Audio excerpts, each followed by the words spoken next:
Hello, it's Adam Morrison. When it comes to top-tier contracting, my go-to choice is McGilvery Environmental. I know a thing or two about excellence, and that's exactly what you'll find with Kip McGilvery and his team. They're not just any contractor, they're the best in Spokane and North Idaho. From start to finish, they ensure your project is completed with the highest quality results. With years of experience and expertise, they handle it all. New construction, meticulous repairs, asphalt paving for residential and commercial properties, excavation, and even environmental remediation. So why wait? Reach out to Kip McGilvery Environmental today by calling 208-556-6384 for your free estimate. Don't forget to mention my name, Adam Morrison, and experience the difference McGilvery Environmental brings to the table. Again, that's 208-556-6384, McGilvery Environmental, my number one choice for all my contracting needs. We're very excited to announce a new partner to the Perimeter Podcast, M4 CPA.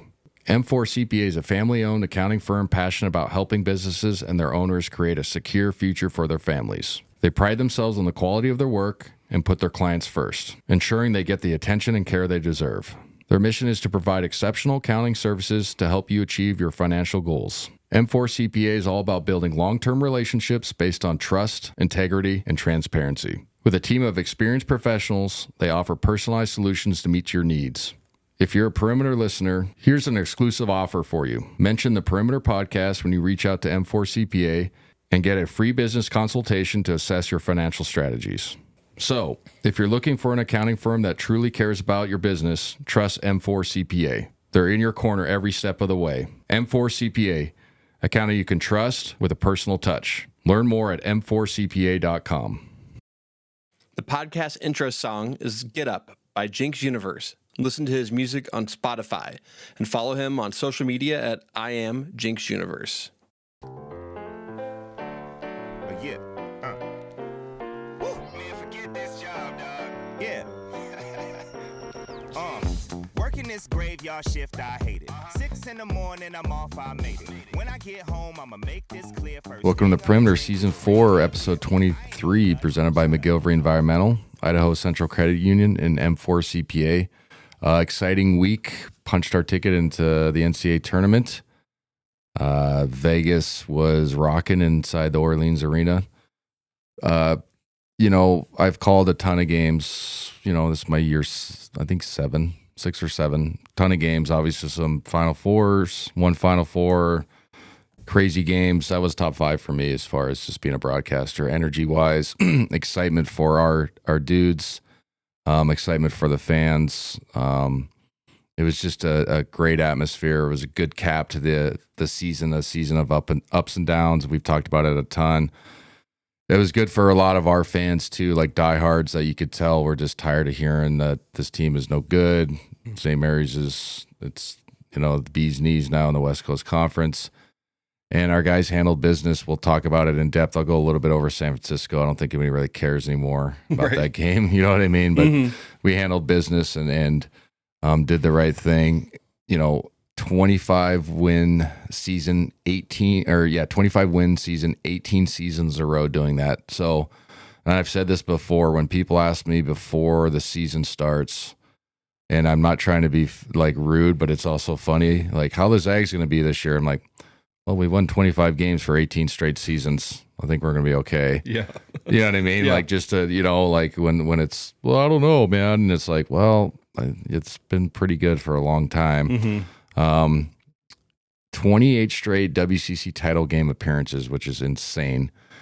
The other number that Huddy said on the broadcast, just to put in the context of, where everybody was saying St. Mary's is even with us. I think we won 21 out of the 25 when the tournament started or something like that. So they only won 4. That's crazy. Yeah.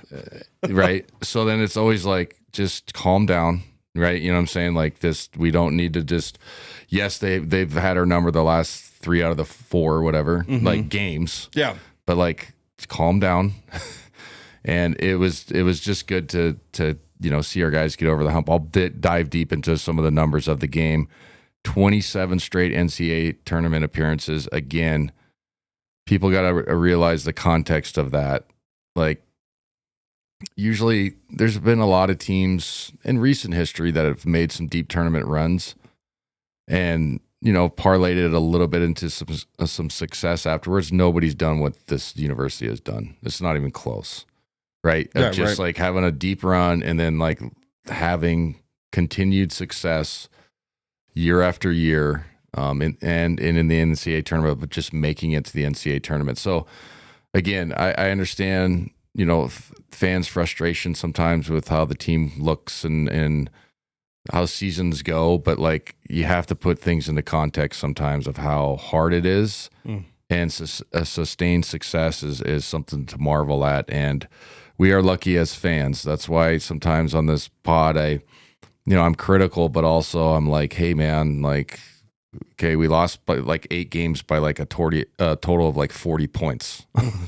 You know what I mean? Like we weren't getting our asses kicked in these games. Like we were just couldn't get over the hump, but we were still competing and still, just making like mistakes or having issues in the start of the first half, second, you know what I mean? But it wasn't like, oh my God, we're getting blown out by 20. What the hell's going on? That's where sometimes I don't understand the drawback from people or the blowback or whatever. So it was a terrific night, terrific weekend. We had to play the first game against San Francisco. And actually, it was good that we ended up playing them, in my opinion, because they gave us a quad 2 opportunity. Washington State, I don't think was in that realm. So they played the San Francisco, and Washington State played a hard-fought game, and it got chippy, and that's another deal to talk about later, maybe. I think there was what I heard, I'm not completely sure, but I think there was a double bird flipped off from one of the coaches on one of the benches to the other bench. So it got chippy. Yeah, it got really chippy.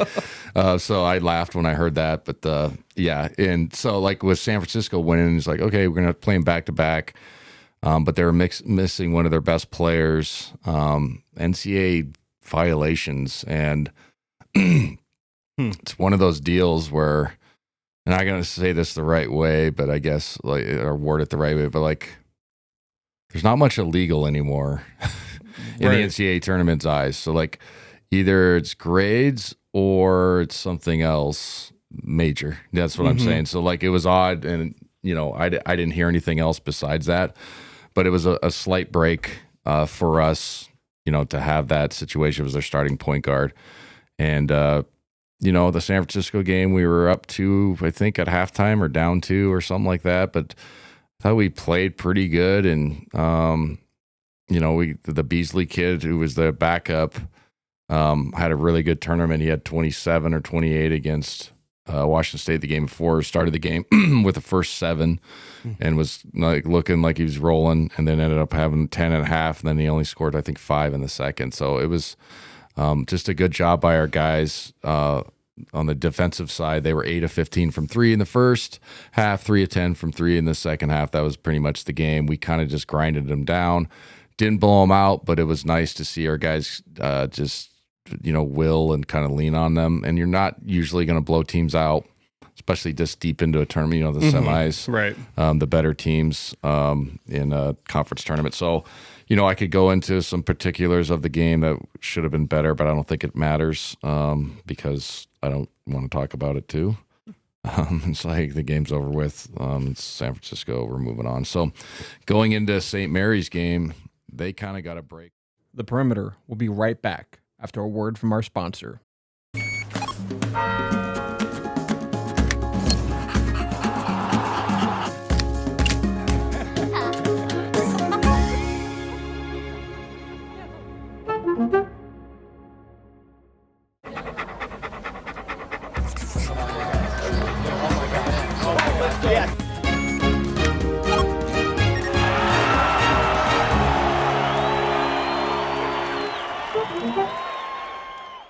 Game's over with. It's San Francisco. We're moving on. So going into St. Mary's game, they kind of got a break with Pepperdine making it to the semis, and it was the first 9 seed, or was the highest seed ever to make it to the semis in the West Coast Conference tournament. So it was kind of cool. They upset Santa Clara, and I was kind of looking forward to Santa Clara, St. Mary's, because that's like their other rival. You know what I mean? Yeah. But obviously that didn't happen. So we we were all chuckling like, it's the year of St. Mary's or Randy Bennett. Like, just I gotta wear this the right way. It's not luck, but it's like, cool, you get to play Pepperdine in the semis before you probably most likely gonna have to play us. And so watching them before, they were up 20-25 the whole game, and it was just, they just slowly walked them down, and it was like, okay, this is good for them, but also like, come on, Santa Clara, my God, you know what I mean? Like, losing to Pep in that semis was crazy. Yeah. But anyway, so going into the championship game, there was a lot of questions on what we have to do, slight scheme, changes that we could do to maybe close the gap a little bit. And I talked about it on our broadcast. I'll talk about it here. Is both games we were close, and there was like just short stints where we didn't execute or had bad starts. Was kind of the factor in losing both of those games. So if you think of the first game, we got down 18-8 in Moraga, obviously minus 10.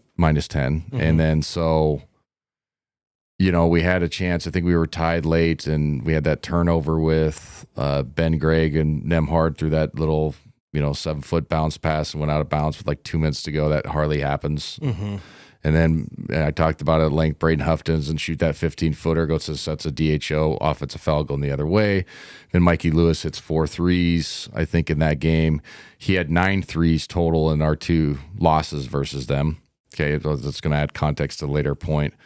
So if you thought back at the games, you're like, man, we were right there. And if we just execute, and do some things, we could have won a game on the road. And then remember, that was the Graham EK corner 3 off the baseline OB. That probably wasn't the play. Right. So it was like, shit, man, that's like 5 mistakes down the stretch that just can't have. So fast forward, they come to play us up in Spokane, and we have senior night, and they get up 11-0, right? So then we're automatically put in a hole, takes the energy right out of the building. And then there was plays down the stretch where they just out-rebounded us. So we were minus 19 in the 2 losses versus them rebounding the basketball. Okay, so it was one of those things where I kept thinking of like, man, I know it seems like they got us pegged right now, but like we're like right there, and like our personnel's better, just top to bottom. Doesn't mean they don't have good players. I love Marcelonis. Mitchell Saxon has turned himself into a really good player. He had a really good career. Same with Marcelonis, right? So it's like, I'm not going to sit there and because the defense player of the year, league MVP, coach of the year, like they're a good team. Yeah. But it's like we're deeper, more skilled, blah, blah, blah. It's just everybody would say that watches hoops. 100%. So it was like, okay, what can we do scheme wise? Because that second game in Spokane, if you can remember, we were in zone, we were in that 1-2-2 kind of hybrid zone, and it worked for the most part. We just couldn't make enough plays, being down by a ton, and then trying to come back. And it's harder against a team where against them you get 60, 65 possessions. Normally you get 80, 85 if you play your pace. So it's a big difference. Yeah. And I think the listener understands, what that does, just that magnifies every possession more, right? And turnovers matter and all those things. So it was like, okay, what can we do to maybe, shorten this gap? And I was in the team breakfast, they have breakfast every morning, then team meal later. So I usually go to that. It's nice. I don't have to pay for anything. And I knew that they were going to start B Huff in the morning. So I was like, sweet. I kind of like that. Change it up, because part of the issue was just talked about the rebounding is, like a Luke Barrett who turned himself into a good player, but he just kind of pushed us under the standard. The basketball standard every time. And then like they just were just, really physical. The Morrison was a weird matchup for Ben Gregg and Ajayi.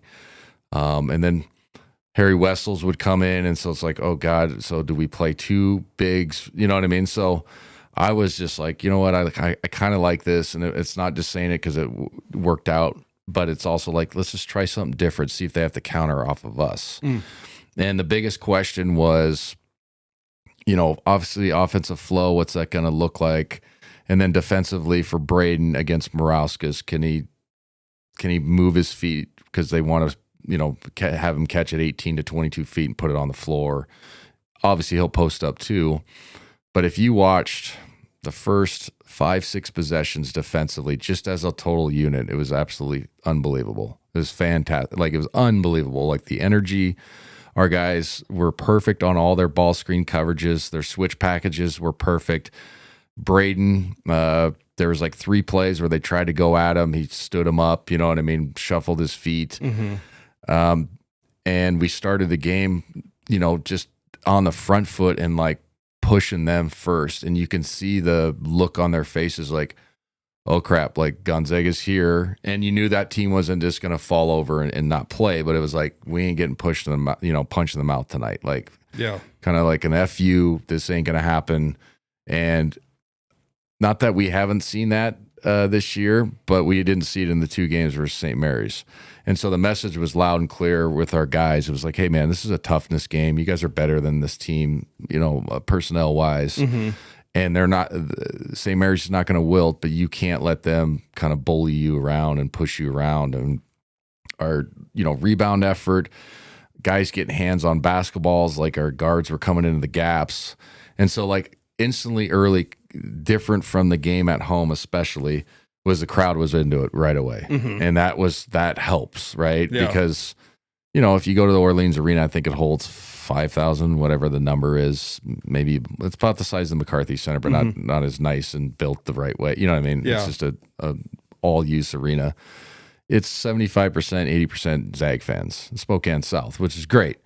But you got to give them a reason to cheer. And they were recognizing just the level of commitment to defensively and running up and down the floor. So that first media timeout, man, people were going bonkers, and it was awesome. Like, I had chills. Like, I was like, man, this is what we need to. It needs to look like against St. Mary's. Like, it needs to feel like this, and it just felt different from the beginning. So really, obviously pleased with that, and was kind of like, okay, B Huff, this is giving a matchup problem, and then Graham was terrific inside early, but it made them go to Morrison, kind of yanked him out quicker, and then they had to go to Harry Wessels, who has had a great season in a reserve role for them, but that's a quicker stint for him off the bench. And then he was asked to do things probably that he's not as much used to. He looked tired for a few segments, not that he's out of shape, but it's like, oh, it's a war tonight, man. Like, you're going to have to expand some energy. And our guys did too at certain points of the game. It's like heavy, deep breaths, but that's when you're, battling inside. That's when you use most of your energy is those type of things. So going into the second media timeout in the first half, I was really pleased with just the overall effort and our guys just, going kind of bonkers on defense. And I think it allowed us to, have more confidence offensively. We shot it better early than we did later, obviously, and that's usually an energy thing and like using your, what's the energy, the adrenaline thing. And so, I was, kept thinking, like, okay, St. Mary's obviously going to make a run, in which they did to get back into the basketball game. But it was just like, you know what? Like, we look like the better team right now, right? And so get to the later half of the first half, they started making their run. St. Mary's started making their run and closed the gap, and we went cold a little bit offensively. But I still felt like we were in control. That was the best part about that game, was our energy defensively was so good. One of the bigger scheme things, if you watch the game, people listening, is for the most part we trapped all ball screens and went over the top. So what we did is forced Marcelonis, which is good, throw that little pocket pass to Saxon, who had a terrific game. He ends up having 20, but he had to make those little, like catch it at the free throw line and little running banks. That's not his game. He made them, but it was like we were telling them, like, you're going to have to make this shot all fucking night, and we're not letting Marcelonis get into the seams, and then we overhelp and kick out for threes, or we get out of position for rebounding effort. So it was like, we're going to high trap you, and that's a big commitment from Graham, was terrific on it. And most of the time it was Braden. Whoever set the ball screen, you have to slide your feet and not get fouled, and then your guards have to be tough enough to go over the top, because you get clipped a lot, but you have to go over the top and climb up into his hip and be tough enough to get over the top. You get clipped, but get right back in front or into a corral and force either that pocket pass or a long skip where you can, your tag can get there. Mm-hmm. So that part was, I thought, a terrific schematic move. It was like, hey man, like Marcelonis had a good game, but he didn't kill us. But it was like, he's not having a game where he's getting into the seams and disrupting us. Yeah. And I don't think people realize how difficult that can be as a guard, because St. Mary's grinds the clock down, and then sometimes they run like 3 straight ball screens. Like, it's annoying to try to get over the top every single time, and you get clipped. And then a guy that Marcelonis that gets into your body is like so compact, like he, you know what I mean? You're not going to push him off his line. So like, it takes a ton of effort, and then you have to get in front without fouling. Like, it was impressive what Nolan and Nemhard were doing, and then even KB was getting in those situations. Yeah. And so going into the end of the half, we had that weird deal where we subbed Nemhard out. Yeah. And because he had 2 fouls, and then he got a technical. I saw the first sequence of it, and I kind of know what happened. And so when he first got subbed out, there's like a minute left or like 50 seconds. He was standing up kind of on the court, but not egregiously. Mm-hmm. And he was telling guys what to do, because our talk and everything was unbelievable, terrific. And the ref told him to sit down, but he didn't sit down right away, but it was like 2 seconds after, and he just like teed him right away, which is a weird call in that scenario. This is what I think and he's a good official. Obviously, if you're reffing that game, he'll be a Final Four type official. Like, honestly, he grades out well. But I don't know if you make that call in that situation. Like, if I tell a guy to sit down and he doesn't, this is me as somebody who's watched basketball, obviously played it. The ref should look at you and literally be like, sit the bleep down, and like give you the whistle to the mouth type of deal. Like, I'm going to tee you up. And then if he doesn't, then you tee him up. Not just like, hey man, sit down. And he doesn't, like he should go right to Mark. Like, tell your player to sit down, and I'm going to tee him up. You know what I mean? Yeah. Like, make it like obvious. So like, everybody was sitting there, because first we asked, like, did he say, did he use profanity? Because that gets you tech, usually gets you a tech. And no, because we heard when he came over and explained it, he said it to the TV broadcast, and he's like, I told him to sit down, and he didn't sit down. But it was like, dude, that was like 2 seconds. And it was our, like, feel of the game. It was our, All-American point guard. Right. And he just got subbed out, like, and it's an emotional game. Like, just like literally, but like, sit the bleep down right now, and then a guy will see, and like, oh God. Mm-hmm. You know what I'm saying? Yeah, no, that makes sense.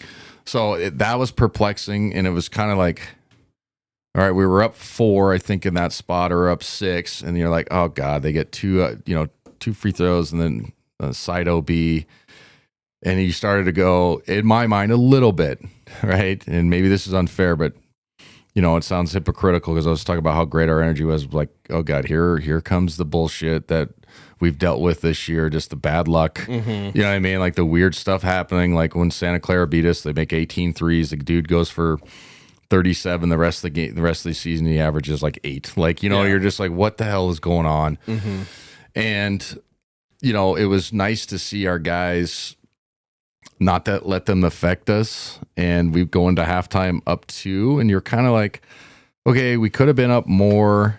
But also, it was one of those deals where, like, obviously we haven't beat them yet this season, and it was nice to see us, kind of battle through some stuff. First half stats, Nemhard was good, 6 points.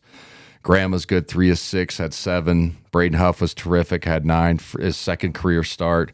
Caleb Battle was under control, 2 of 5, had 6 points. And then Ben Gregg had 2 off the bench. So we were 14 of 32, 44%, 1 for 10 from 3 -5 on the glass. So you're like, okay, obviously we wanted to win the glass, but we weren't completely. Sometimes you can't always just look at the numbers. You look at the energy stuff. Yeah. You know what I mean? And it wasn't a hustle factor thing. So we were, on the front foot in that regards. Mm-hmm. But then you also really like, they were 12 of 29, 0 for 7 from 3. Mitchell Saxon had 14, but I said, I think the consensus, and it was obvious, was like, you go ahead and throw it to him at 14 feet off the short roll, and if he makes plays, he makes plays. But Right. we're just, and we'll get him off the block, right? You know what I'm saying? So like, I thought schematically the plan was working. They felt good about it.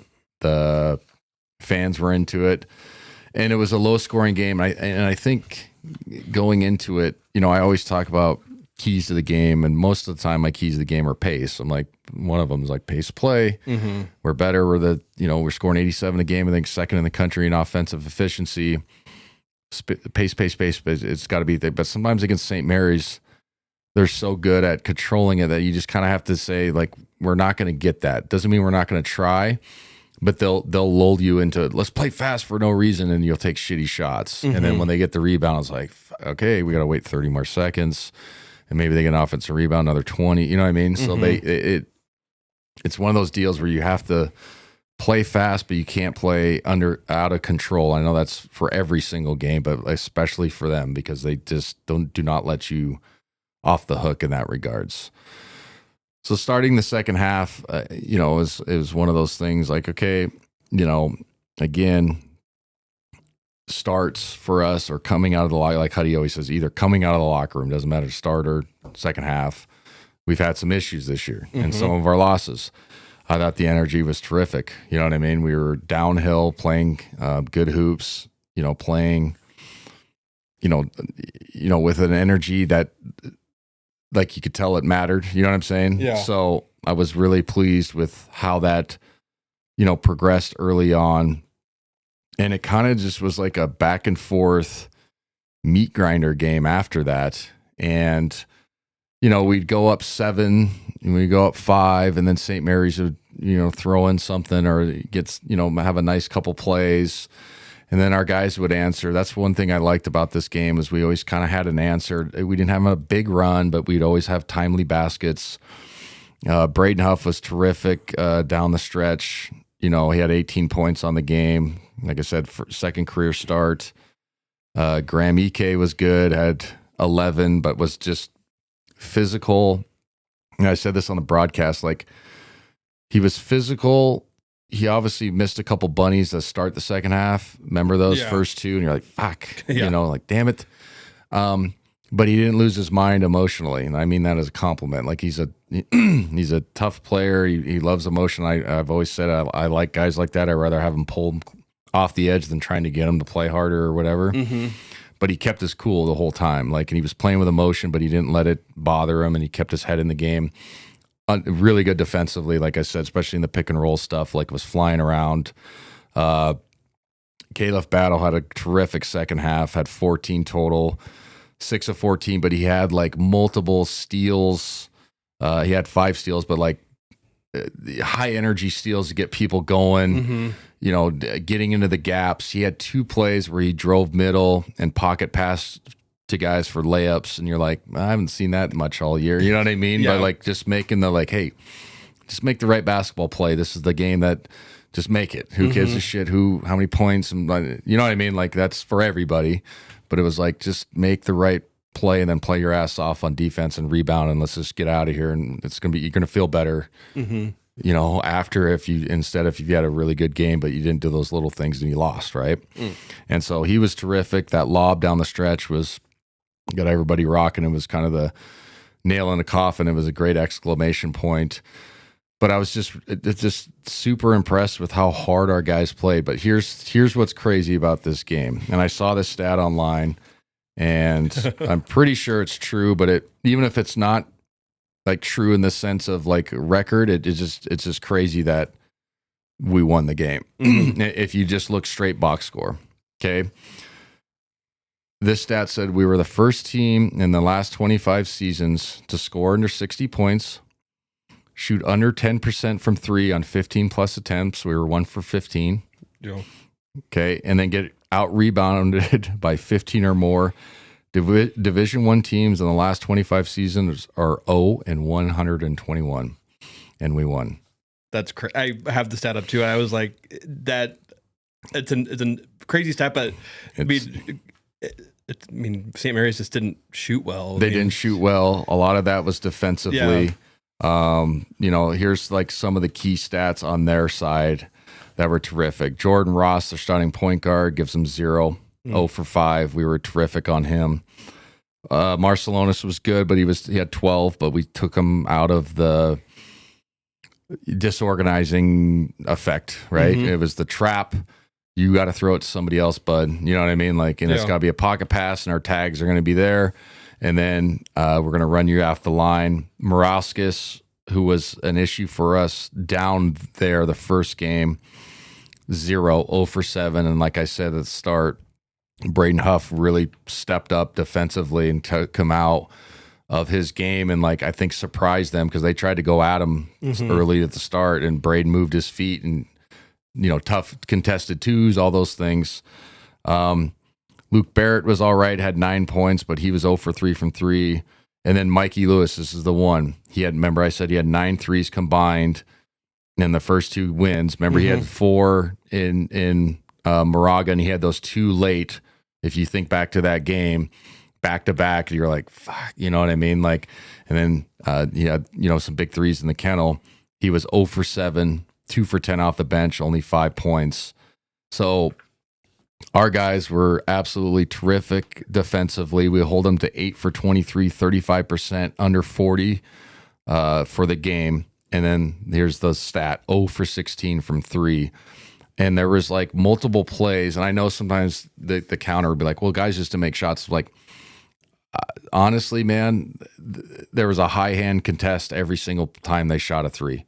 They didn't get any strip wide opens, anything in rhythm. I know this sounds funny, but if you look at Ajayi's line, he has 0. Okay. He had 2 plays defensively in the second half in the meat of the game, with 10 minutes to 5 minutes or whatever, right before the last media, where he was showing on a ball screen and they tried to pick and pop with some action. And he made like a 15-foot, 20-foot recovery with a high hand and forced misses. Yeah. It was winning hoops. You know what I'm saying? Like, it was like, where the guy's like, hey, I'm open. And it was like, no, this is NBA type body. Boom. Contest, miss. And I said it on the air. I'm like, that's a hell of a contest, man. That's how you're winning right now. Yeah. And the effort like that. I mentioned Nemhard was in the gaps.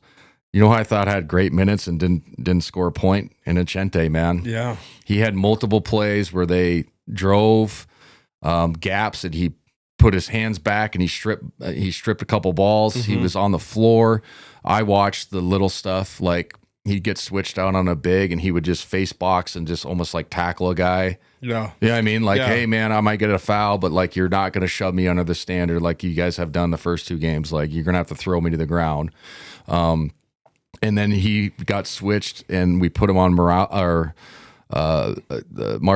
a ton, and he was over every single ball screen. I think that bothered Marcellonis because he's such a bigger body that you can't really push him off the line compared to Nemhard and Hickman as far as body type. Right. So he could put that forearm out too and be like, no, man, you're not turning the corner on me. So I thought his minutes were terrific.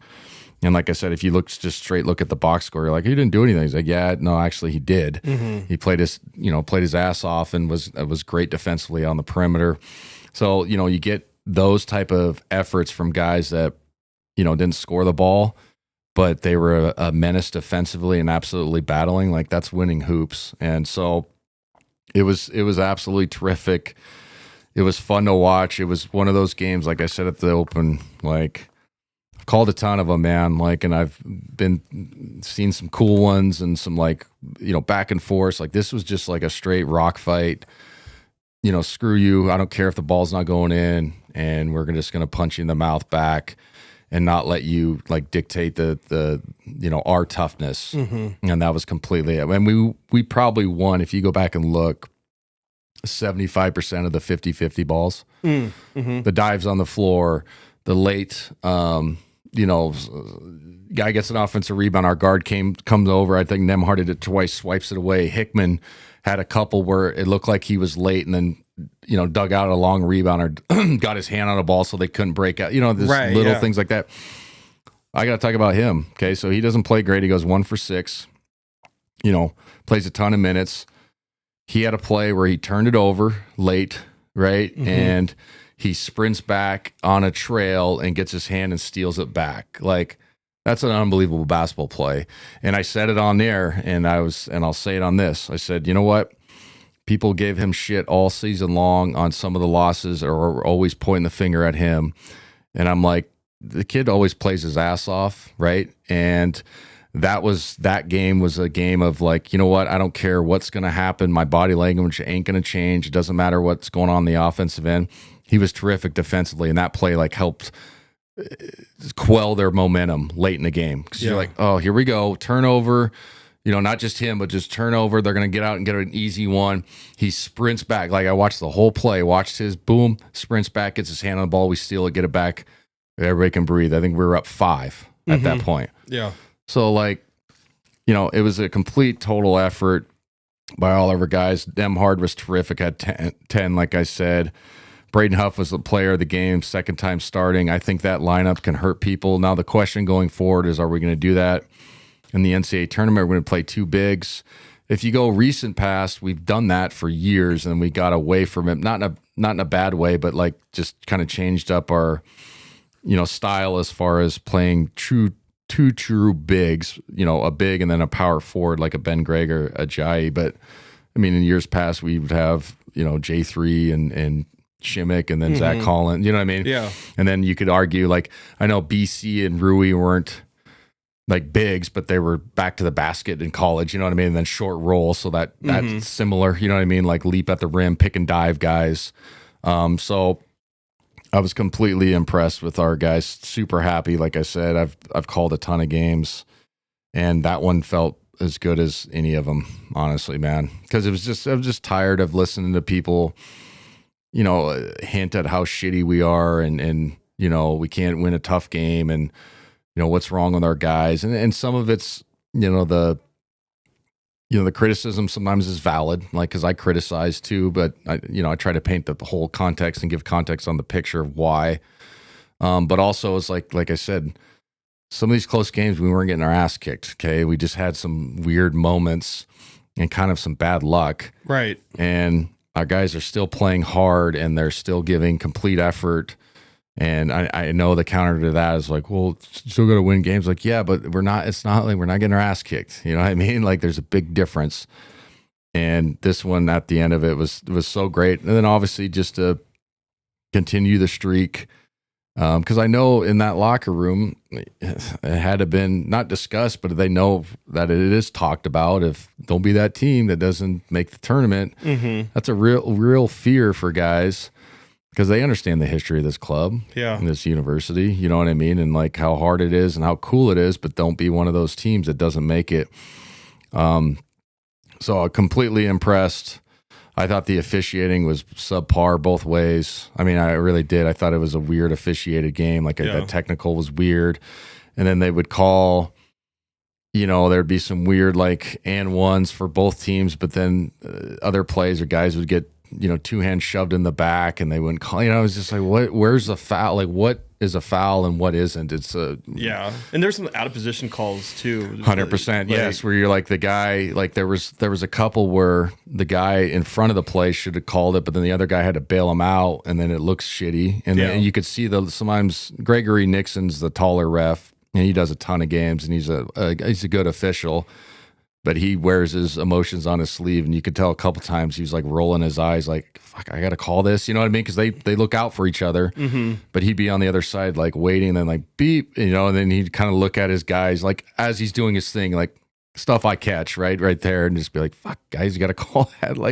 You're right there. How do you miss it? So yeah, it was terrific, and it's fun watching the fellas celebrate. That stuff's cool, man, because it brings back memories, and just the pure joy of grinding through a game like that.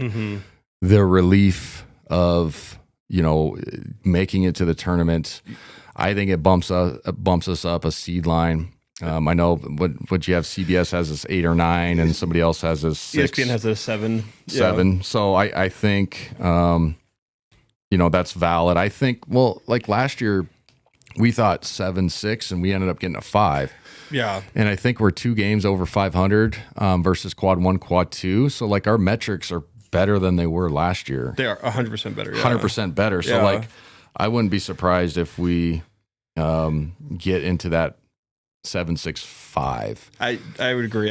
The one thing everyone's talking about is like, how can you put Gonzaga as like a 9 and have them play a first number 1 team in the second round? That seems unfair considering their net ranking and but yeah, it is going to be interesting on Sunday to see where they get placed. But there's so much to happen in the next 4 days. Which is the best part about March Madness, because then it goes. Who's stealing bids and at-large bids, and St. Mary's is going to get in. I think St. Mary's is 6-7-5 too. Yeah. And terrific season by them. Marcelonis.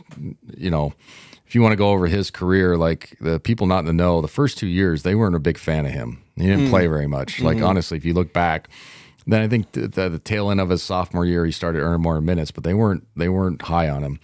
And to turn himself into an all-league player and MVP is something cool to watch. You know what I mean? Like just as a basketball perspective. And, that's obviously a really good win for us, and, excited about it. And like I said, it was cool watching all the pure joy and the relief of our guys, because it was not a pretty basketball game. We didn't shoot or shit. You know what I mean? We didn't, there were stretches where we couldn't throw it in the ocean.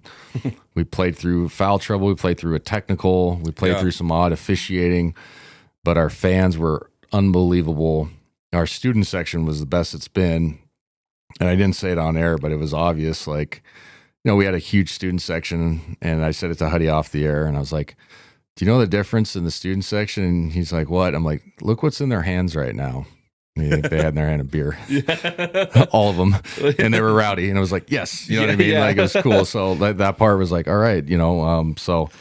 Yeah, it was great all around. It was, like I said, there's been around a ton of games, and to be honest, like some games, you're excited, but it's like, all right, good job, guys. Like that one, I was like, fuck yeah. Like, goddamn right. You know what I mean? Like one of those where you're just like kind of fist pumping the whole night. Everybody around the program that, athletic giving, and everybody that works for Learfield, you know what I mean? It was just the same thing. It's like, yeah, man, this one feels good. And then you feel good for the fellas too, because again, people hear it. You can say that you don't go on social media and stuff and all that stuff. Like you hear it, man. And so our guys stuck together.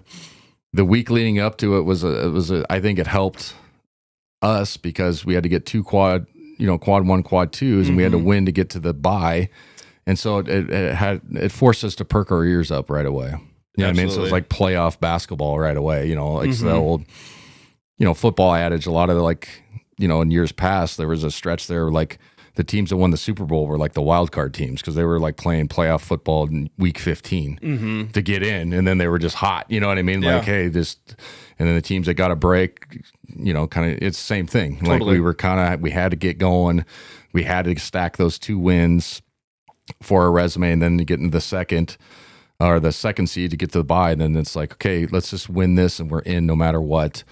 And no better team to do it against than St. Mary's. I mean, it felt very sweet to get that win. I was texting with a bunch of friends, and to lose 3 in a row to them, and lose the WCC championship last year, like, and then it also like you said at the beginning, like even though I would take Gonzaga fans on all naysayers, but like there's definitely a bunch of people saying like, is this team even going to make the tournament this year? And I feel like we did a good job of always kind of subduing that. Yeah, no, and not to pat ourselves on the back. But also sometimes it's context with everything, right? Yeah. Like you have to put things into context, and we were hovering around 15 and below on the net. So I'd always tell people, I'm like, dude, our metrics are pretty good. Yeah. Well, what do you mean? It's like, you have to look at what the committee sees. Strength of schedule, all those things. Ken Palm was 10, right? So it's like, obviously we want to win. We wanted to beat Kentucky. We wanted to beat UConn, and West Virginia, you look back and like, damn it, in the Bahamas. But it's like, we didn't get blown out in those games. Right. And so like the committee looks at those two, they go, well, they were right there. Those are neutral sites, some ball bounced the wrong way a couple times and blah, blah, blah. But terrific win. Really excited, and I was super proud, and it was fun watching, the guys getting interviewed and then their families on the floor and all that stuff. And, just being a kid, and then, just those are the memories you think of the most when you're done playing, right? Mm-hmm. Like, obviously the non-conference wins, and sometimes you beat teams that you're not supposed to beat, especially in our era. Yeah. But like winning the conference tournament and having that on your resume for Zag players is massive. It is like, it's kind of like how you get measured, and it doesn't matter if you're the star of the team or whatever. It's always like, oh, you're on the team that beat St. or you beat BYU that year, then you went to the Sweet. You know what I mean? Like that's how it's talked about amongst Zag players, or how you're remembered, right? Definitely. It's like, oh, what crew were you on? Because you think back because there's so many great teams, and then oh yeah, David Stockton, you had to make a layup, when we had to play 3 games against Santa Clara to keep us alive. You know what I mean? Yeah. Like, oh, you're part of it. And then you guys stringed off 2 more, and had a great run and things like that. So totally super excited.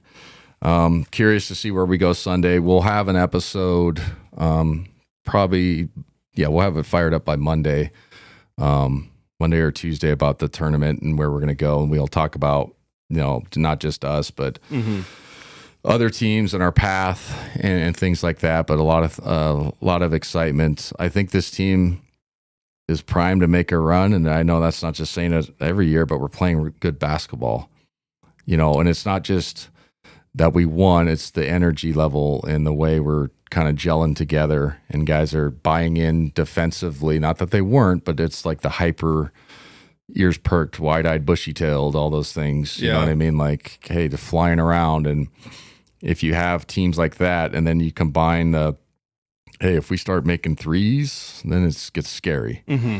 And so, like, to your point earlier, like, if you're a 1 seed and you see a Gonzaga at 8-9, you could be like, what the hell? Yeah. You know what I mean? Like, this, totally. Yeah. Like, it was the year Wichita State was the 1, and then remember Kentucky, they put Kentucky at the 8. Mm-hmm. I think that was the crew, and then Kentucky won, and then everybody was like, that's kind of bullshit. Like, you know what I mean? Yeah, like, no, totally. Have fun playing 4 NBA guys and, 3 others that are, role players that'll play somewhere. And anyway, so we got a listener question? Yeah, we actually got one, a really good one from our good friend. The Perimeter will be right back after a word from our sponsor.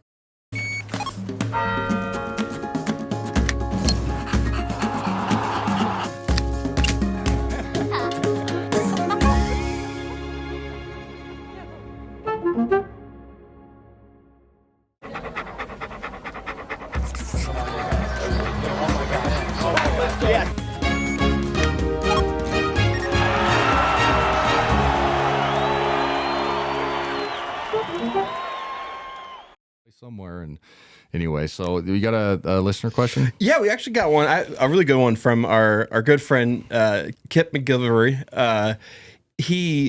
And you're not going to win this. Yeah, we're not giving it to him. But it was a really good question based on what happened in the game. He said it's always said it's tough to beat a team 3 times. But what do you think the biggest change was for the Zags? It was the lineup. I think the lineup threw them off a little bit, because I don't think they would expect that, because Ben, Gregg, and Ajayi are tough at the 4 anyway. Yeah. But I think it just really forced them to have to play Wessels a ton, which he had a good game and he's been good for them. But it was like Morrison he was lost in that game. And I think Huff kind of forced that. Just he had to guard him, in the first half especially. And then they tried to go at him early, and he ended up taking like 3 15 to 17 foot jump shots, fade away with Huff right in his face. Yeah. You know what I mean? Like, no, you ain't getting nothing easy tonight. And then I know we lost by 15 on the glass, but if you watch the game, it didn't feel like that, right? No, it didn't feel like in the first two, we were literally getting shoved in this under the standard, like, and it was the ones where you're just like groaning, like, oh my, come on, guys. We had like probably 4 offensive or fouls where like our guys were just face boxing, and you'd look at our bench, and I like on the air, I was like, that's a good foul. Like, F you, man. You're not throwing me on the thing. I'll hold you right here and make the ref call a foul. I don't give a shit. Like that sets a standard. Like you don't get a free run from the 15-foot in. Like I'm going to stand you up. And a lot of times they don't call that either. I'm going to stand you up and not even turn. And one of my guys is going to go get it. Yeah. But we had fouls like that. And sometimes the crowd would groan like, that's a foul, but they can't call it all game. You know what I mean?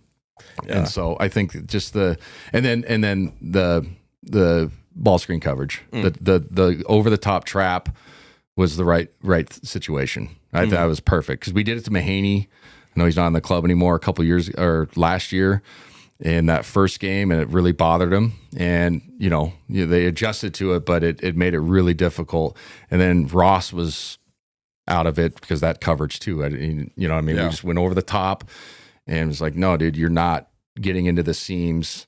And we're not allowing you to make a 3, you know what I mean? And you're going to have to be a passer tonight, and you're going to have to make pocket passes to a guy that Saxon, who had a great game, that's not his game, is to catch at 15 feet. And, he threw a couple runner banks, and you're like, fuck, man. Good for you. But you're like, that's not your shot, right? Right. Go ahead, make it. You got to make it 8 times tonight instead of 4 or whatever he did. You know what I mean? So as a player, like when those shots go in, like, do you just like, that's just how the ball falls, and you're not really upset about it? Not really, because if you know the plan, that's probably that, hey, guy, and he's a Division I good player. Guy might make two of those, but like that's not what he wants to do. Right. He wants to get offensive rebounds, and he wants to catch it on the block and shoot a left shoulder, right hand jump hook. Yeah. Right. Yeah. And he's good at it, and then it forces you. If he gets to that, you have to double team, and then they spray, wide open 3, backbreaker, all those things. So I was just really pleased. Yeah. With our scheme and our execution of the scheme is really good. Another question comes from eWall24. He asks, what is Gonzaga's biggest weakness going into the NCAA tournament? To be fair, like if you just look holistically, like perimeter shooting, and it's not like we can't make shots, but in the games that we've lost, I think the number was like we shot 21% or in the 20s in our losses, and then in our wins, it's like 35 and above. I mean, it's kind of just that. Yeah. Right. So like, not that we can't, but we've had stretches where we don't make threes. And it's a huge part of the game. I know, a lot of people, especially in the NBA side, complain about how many threes are shot, but it's just part of the spacing that you can provide. Now, do we want to shoot 35, 40 threes a game? No, I don't like that style either, because I don't think it's holistically a good way to play hoops. But if you can't, punish the defense for, double teaming or really being in the gaps when our 2 great post players need space to operate, they're bounce down guys, then your defense looks better. Yeah. So, for the most part, I think, scoring wise, we're obviously our numbers are really good. Efficiency, defense efficiency, it just comes down to make or miss. So I think we don't have a lot of weaknesses, but if it does happen, if we play a game where we shoot 1 for 15, it's not going to bode well for us. Totally. In total. I have one question for you about where Gonzaga could end up being. Of these 3 or 4 places, where do you not want to go? Okay, name them off. Wichita, Providence, Cleveland, or Lexington? So I've heard Wichita is kind of a cool town. I've heard that a couple times. Say them again. And then there's Providence, and then Providence is in Rhode Island. Yeah. Is that what it is? Yeah. I've never been there, so I can't say. Cleveland always gets a bad rap. I don't know. You always joke about there's no Albany this year. So yeah, well, I think Raleigh was on there too. Oh, Raleigh's on here. Yeah, Raleigh was on there too, and I was like, I don't want to go all the way. For me, it's the flight time. Yeah, and then getting back.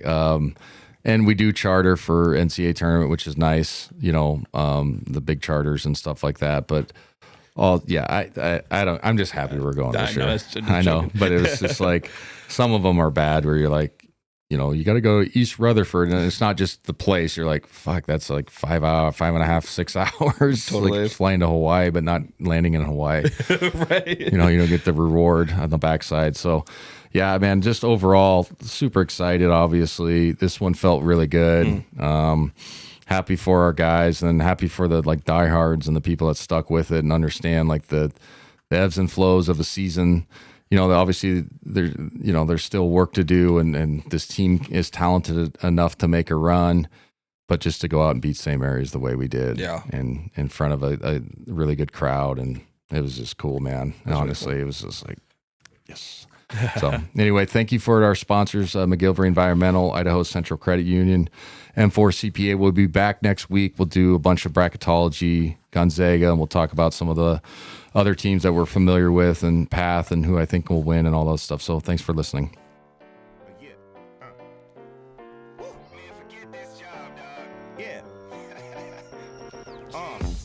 This graveyard shift, I hate it. 6 in the morning, I'm off, I made it. When I get home, I'ma make this clear. First thing I'ma drink is a Rainier beer. I ain't no lush, shut up, hush. This is how I zone out. I'ma take this check, put it on me. I'm a much better boss than an employee. Just cause you got time, don't waste time. It's about time, feel the sunshine. You got time, but don't waste time. It's go time.